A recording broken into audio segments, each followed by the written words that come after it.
everybody. Welcome back, and thank you for joining us. We are just two amazingly good-looking and talented plastic surgeons chit-chatting about the plastic surgery topics in today's news. And so one of the things that I get asked all the time is, can you combine a tummy tuck with a BBL? So I am joined with the great Dr. Johnny Franco out of Austin, Texas. His Instagram name is Austin Plastic Surgeon. He shows the majority of his surgery, shows you all types of cool plastic surgery concepts, and very well known in our field. So I'd like to thank him for being here. I myself, Dr. Nykiel, SoCal Plastic Surgeon, Newport Beach. We're talking about coast-to-coast plastic surgery. Dr. Franco, thank you and welcome.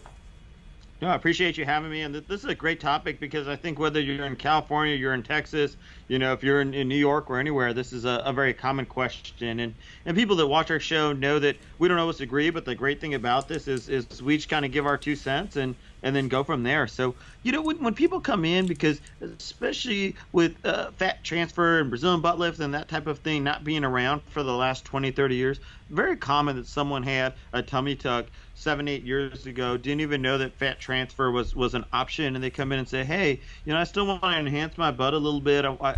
My belly and my abdomen looks flat, and I'm happy with that, but my overall waist doesn't seem snatched, or I don't have that hourglass figure I was hoping from my tummy tuck. And I think a couple things is, one, whether people can have a Brazilian butt lift, most likely.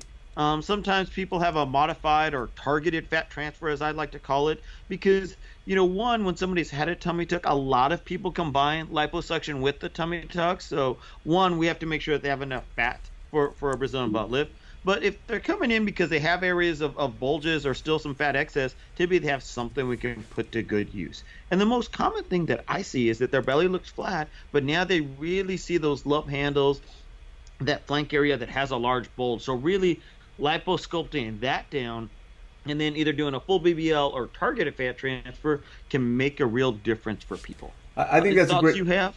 I think it's a great point. I just want to jump in here and back up. So I think so to answer the question is really a two-part answer to the question. If you've had a tummy tuck, the tummy tuck doesn't necessarily achieve the waist, right? The liposuction is what's going to get you your waist. So almost everyone is a candidate for liposuction after a tummy tuck to get that waist.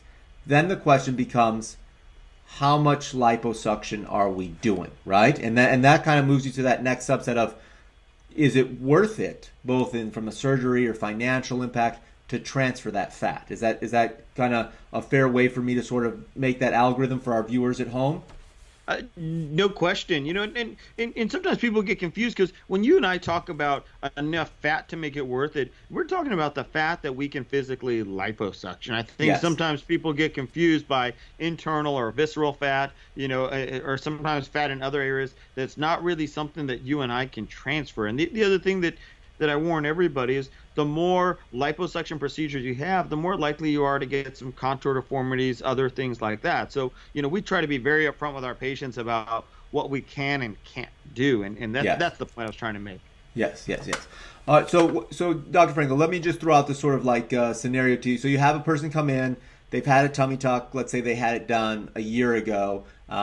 They went somewhere that didn't like to combine liposuction and tummy tuck. And a really quick aside that we can't get into, but that's not abnormal. I mean, there are cases where you don't really feel comfortable doing liposuction and a tummy tuck at the same time. They're not common, but they do exist. So just in case some of our viewers are at home saying, wait, that's me, there may have been a legitimate reason for that. But we have a patient a year ago, had tummy tuck.